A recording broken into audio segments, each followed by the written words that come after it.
Shaburrux presenta Ecos de Terror.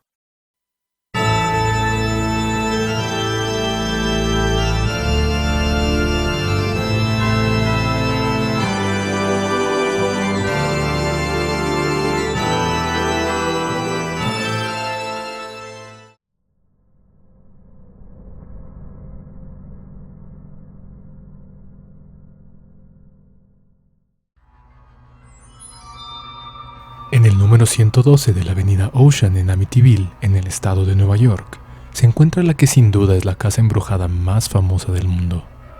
En el corazón de un tranquilo vecindario, se alza esta casa que ha capturado la imaginación y el terror del público durante décadas.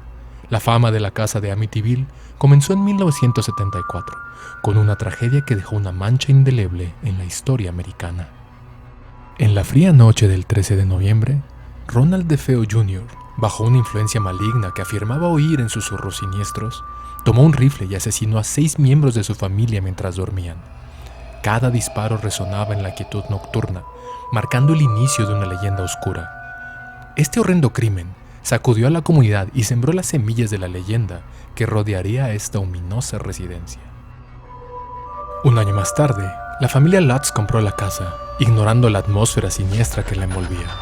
Sin embargo, solo duraron 28 días antes de huir aterrorizados, dejando atrás una serie de relatos perturbadores sobre actividad paranormal que pronto captarían la atención nacional.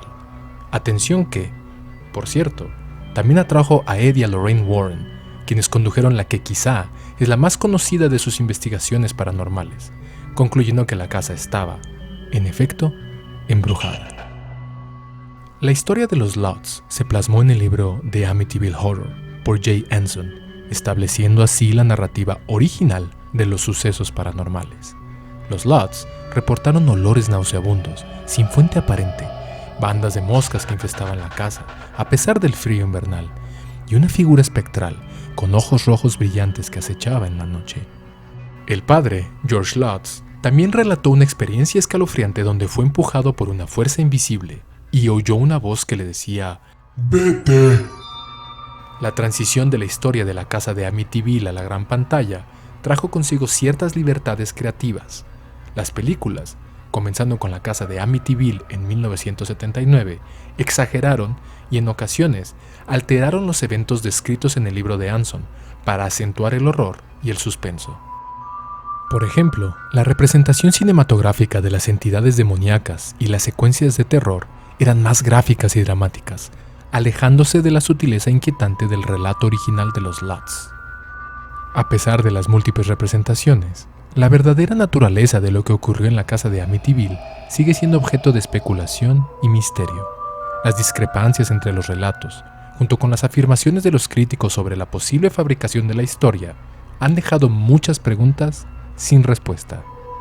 Los intentos de explicar la actividad paranormal a través de investigaciones científicas no han logrado desentrañar completamente el enigma que envuelve a esta casa.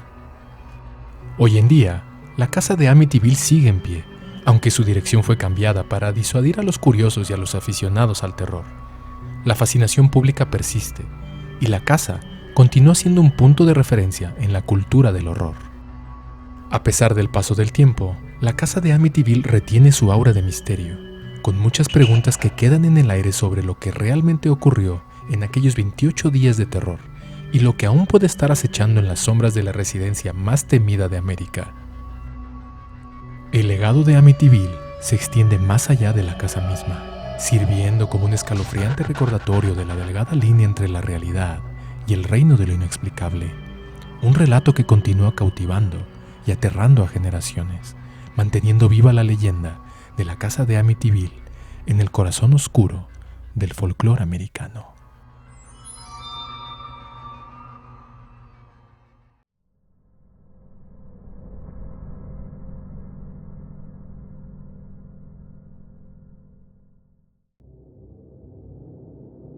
En la enigmática década de los 80, en la Ciudad de México, una casa común y corriente en el número 51 de la calle Cañitas de la colonia Popotla se convirtió en el epicentro de una de las leyendas más escalofriantes de la ciudad.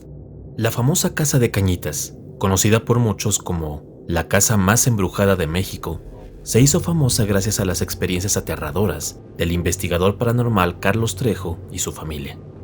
Todo comenzó cuando él, acompañado por su esposa Sofía Cachó, su hermana Norma y otros familiares, se reunieron en la casa con un oscuro propósito: contactar al espíritu de un exnovio de Norma, fallecido en un trágico accidente.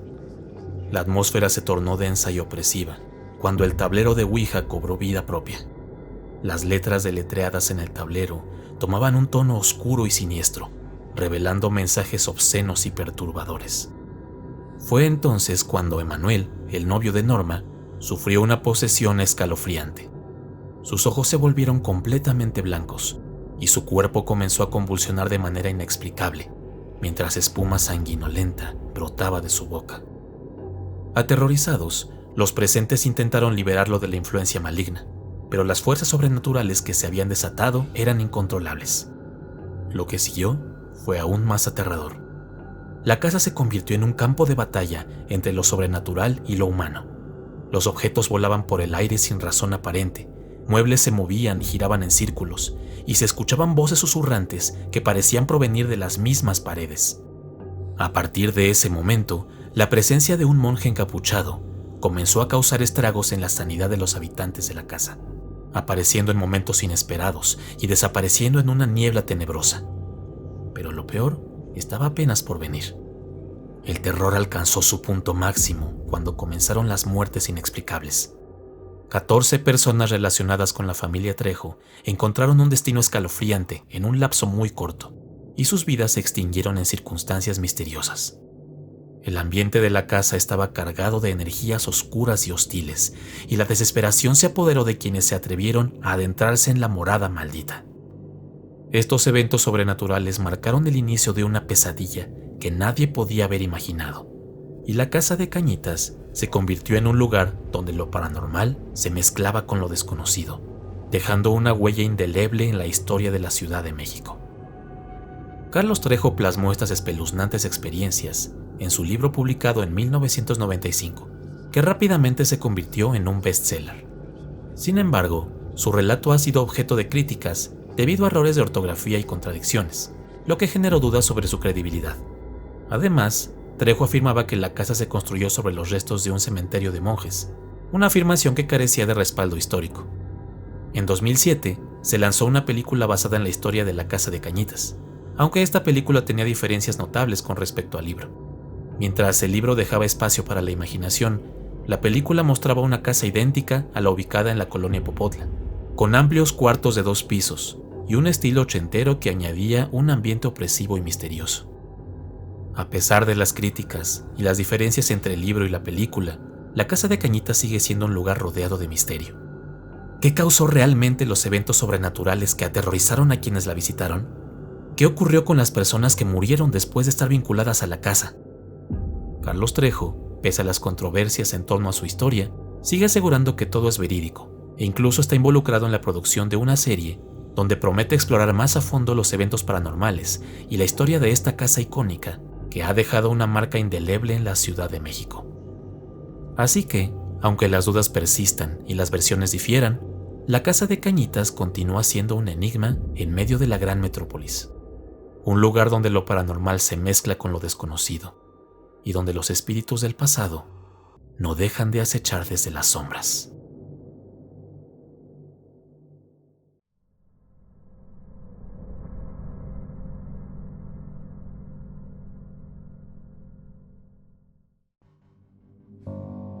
Hemos hablado antes de la Casa de Cañitas, como la casa más embrujada de México.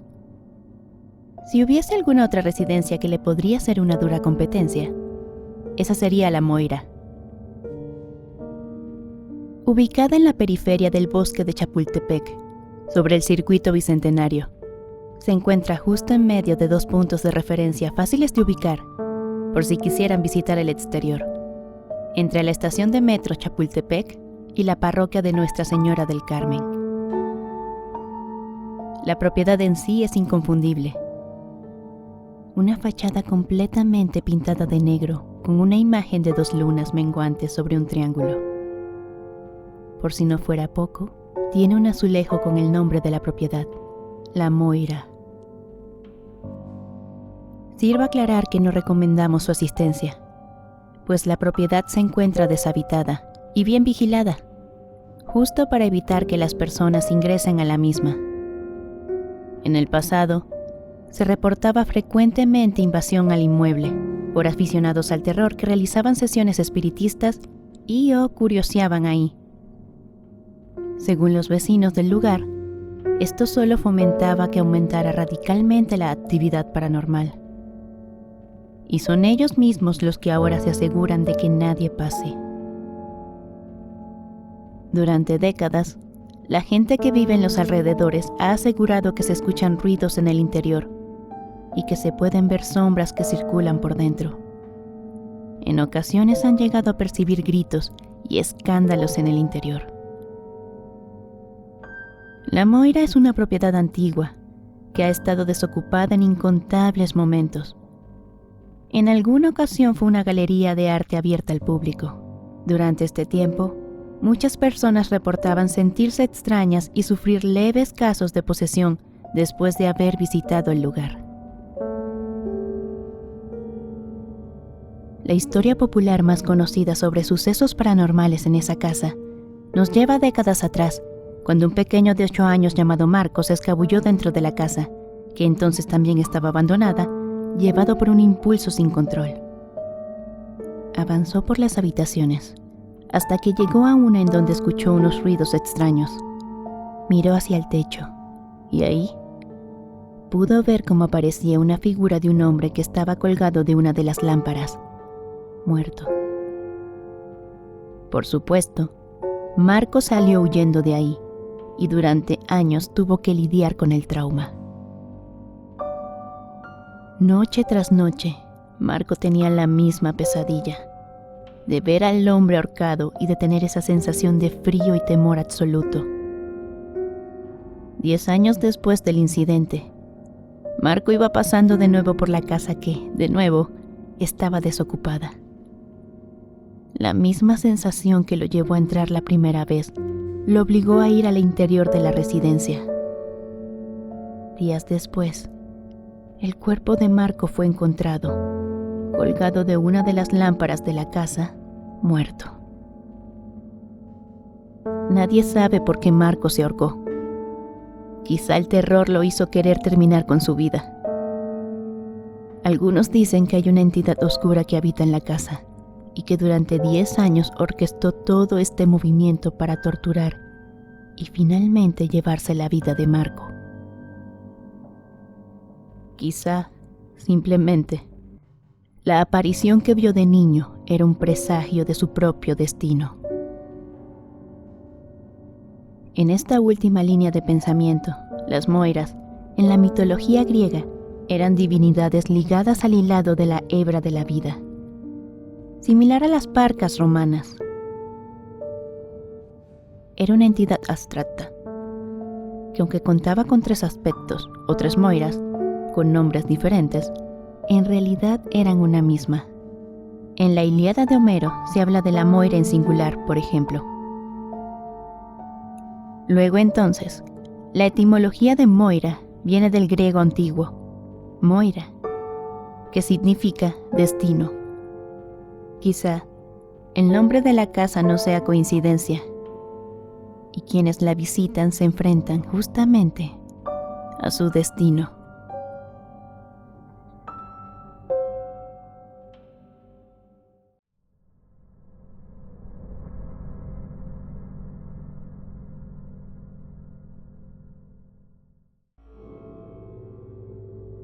Burrillville es un pequeño pueblo en Rhode Island, a unos 30 minutos de Providence, que es mucho más célebre, al menos por ser el lugar de nacimiento de Howard Phillips Lovecraft y un lugar frecuentado por Edgar Allan Poe.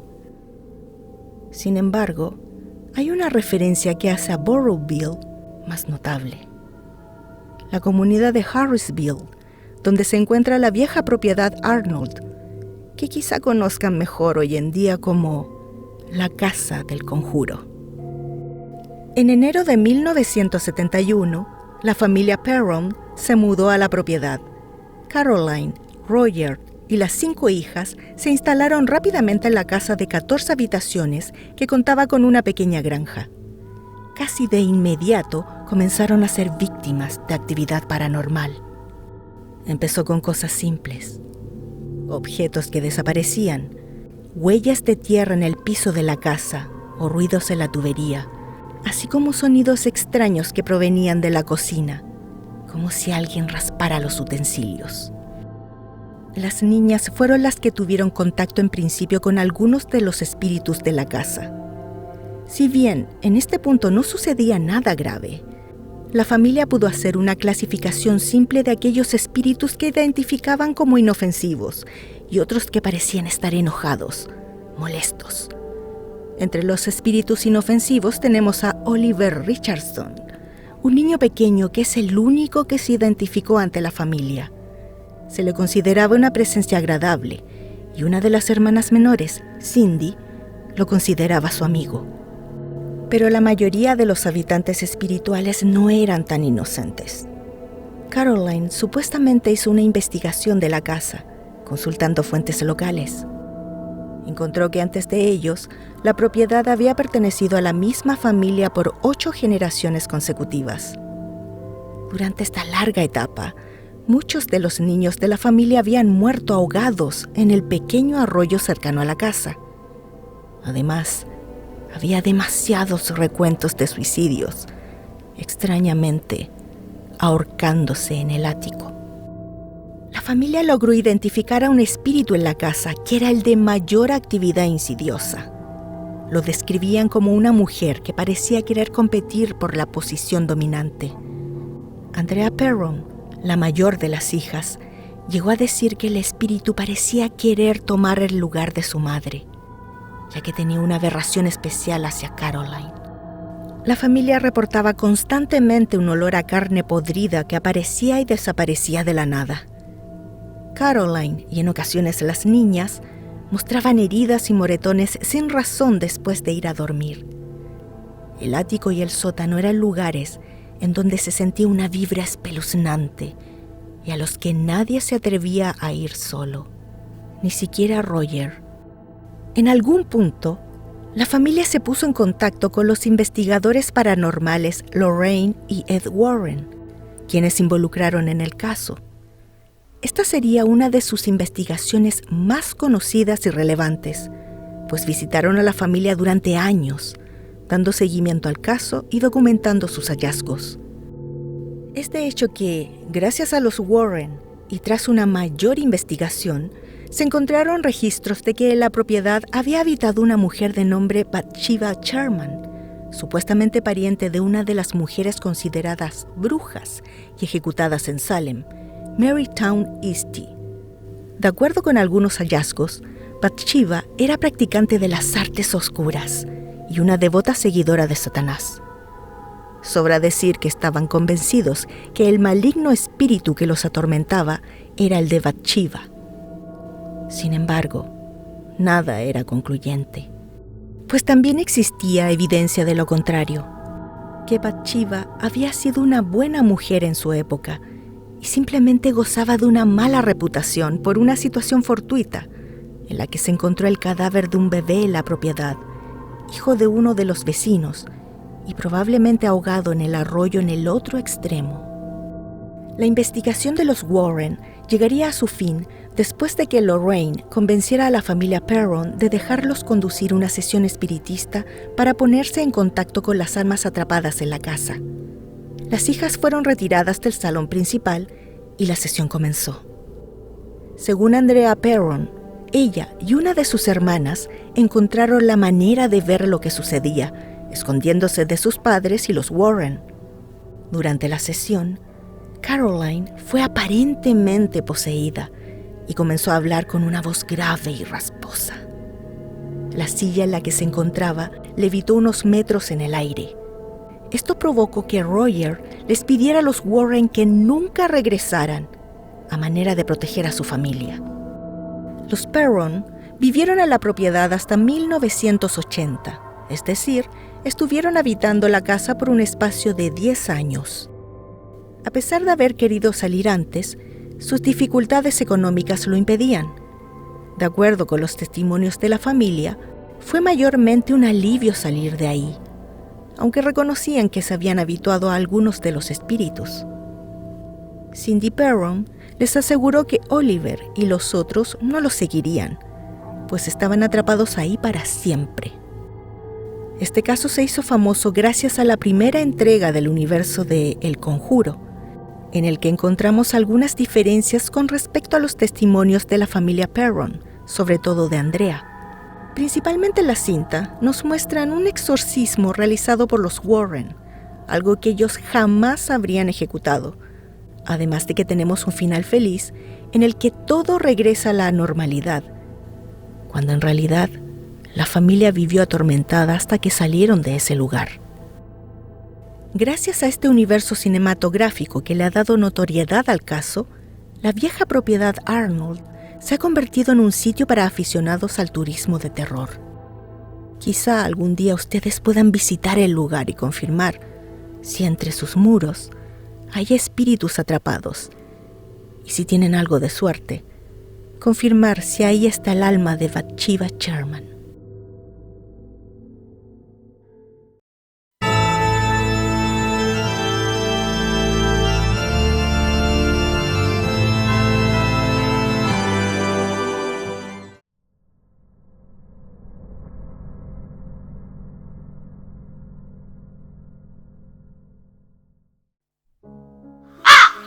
Ecos de terror.